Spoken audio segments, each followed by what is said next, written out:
In recent weeks, Prince Harry has revealed unprecedented insight into life behind palace walls. His tell-all memoir, Spare, chronicled his life within the royal family and subsequent exit in great detail, while interviews in both the lead-up to and the wake of the book's publication have delivered further bombshells. Now royal experts have suggested both Harry and his wife, Meghan Markle, will spend some time out of the public eye, retreating to give themselves time for reflection. Russell Myers, co-host of the Pod Save the King podcast, has predicted that the Duke and Duchess of Sussex will now fade off into the background. Speaking on the most recent episode of the podcast, he said if the couple have got any sense, they will have a period of reflection until after King Charles III's coronation. He referenced Omid Scobie's recent appearance on BBC Radio 4's Today programme last week, during which he suggested that the Sussexes may retreat from the public eye for the rest of the year. Mr. Scobie, the co-author of Finding Freedom, said the frank honesty of Harry's memoir Spare is the result of a man who for all of his life hasn't been able to share a word of it. Should Prince Harry attend King Charles' coronation? Prince Harry is expected to be invited to King Charles' coronation on May 6 despite making a series of allegations against the firm in his memoir Spare. Yet a royal source has claimed the Duke of Sussex will find a reason not to attend, as making an appearance would be very hard after recent claims. So do you think Harry should attend the coronation? But he added that there is no longer much else to say, and so indicated that royal watchers may see a shift in the coming months. I think this is Harry finally wanting to put his voice on the historical royal record, Mr. Scobie said. Of course, that does come with some downsides for those who have been part of his journey.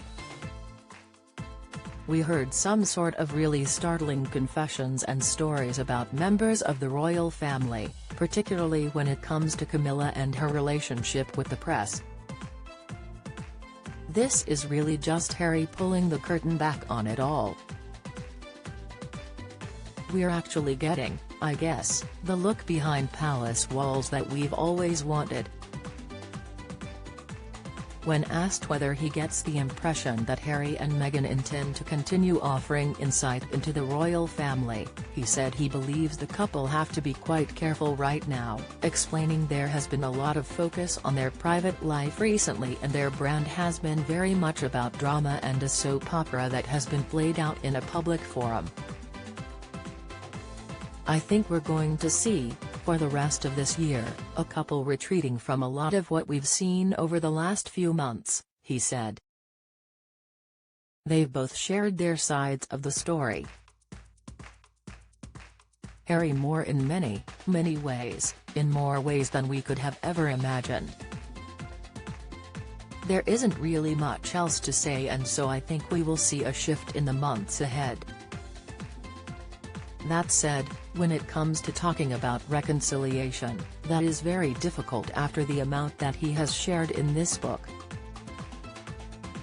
In interviews released in the lead-up to Spare's publication, the Duke insisted he was hopeful for a reconciliation, particularly with his brother Prince William, and father King Charles III. He said he wants accountability and an apology from his family, but claimed they have shown absolutely no willingness to reconcile since his and Meghan's exit from the firm in January 2020. He revealed that he wants to sit down and have a proper conversation about this, and said he wants his brother and his father back. The royal family have not responded to Harry's comments, instead carrying on with public engagements.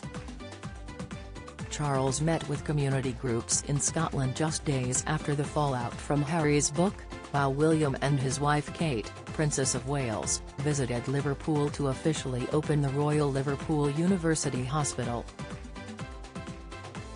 However, It has been reported that a reconciliation meeting will happen in the months ahead and needs to take place before the coronation on Saturday, May 6.